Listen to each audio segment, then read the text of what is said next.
ترجمہ: اللہ صرف ایک ہے، اس کے سوائے کوئی معبود نہیں، اور حضرت محمد صلی اللہ علیہ وسلم اس کے سچے پیغمبر ہیں۔ اللہ کے حکم سے حضرت محمد صلی اللہ علیہ وسلم نے ہی اسلام دھرم کو لوگوں تک پہنچایا ہے۔ آپ حضرت صلی اللہ علیہ وسلم اسلام کے آخری نبی ہیں۔ آپ کے بعد اب قیامت تک کوئی نبی نہیں آنے والا۔ اسلام کے آنے سے پہلے عرب میں قبیلائی سنسکرتی کا جاہلانہ دور تھا۔ ہر قبیلے کا اپنا الگ دھرم تھا اور ان کی دیوی دیوتا بھی الگ ہی تھے۔ کوئی مورتی پوجک تھا تو کوئی آگ کو پوجتا تھا۔ یہودیوں اور عیسائیوں کے بھی قبیلے تھے، لیکن وہ بھی مذہب کے بگاڑ کا شکار تھے۔ ایشور یعنی اللہ کو چھوڑ کر لوگ ویکتی اور پرکرتی پوجا میں لگے تھے۔ اس سب کے علاوہ بھی پورے عرب میں ہنسا کا بول بالا تھا۔ عورتیں اور بچے محفوظ نہیں تھے۔ لوگوں کی جان مال کی سرکشا کی کوئی گارنٹی نہیں تھی۔ سبھی اور بد انتظامی تھی۔ اس اندھیرے دور سے دنیا کو باہر نکالنے کے لیے اللہ نے اسلام کو لوگوں تک پہنچانے کے لیے حضرت محمد صلی اللہ علیہ وسلم کو پیغمبر بنا کر دنیا میں بھیجا۔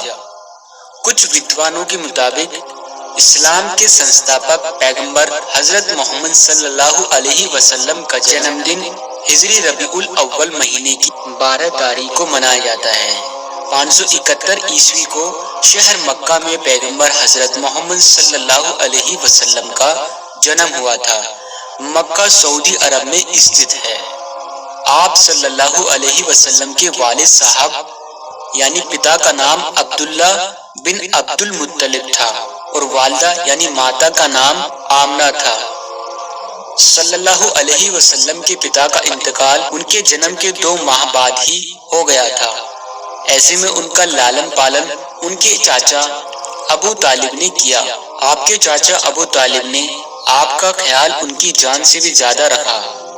عبادت اور الہام: آپ صلی اللہ علیہ وسلم بچپن سے ہی اللہ کی عبادت میں لگے رہتے تھے۔ آپ نے کئی دنوں تک مکہ کی ایک پہاڑی ابول النور پر عبادت کی۔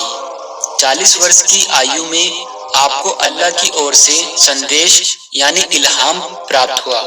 اللہ نے فرمایا، یہ سب سنسار، سوریہ، چاند، ستارے میں نے پیدا کیے۔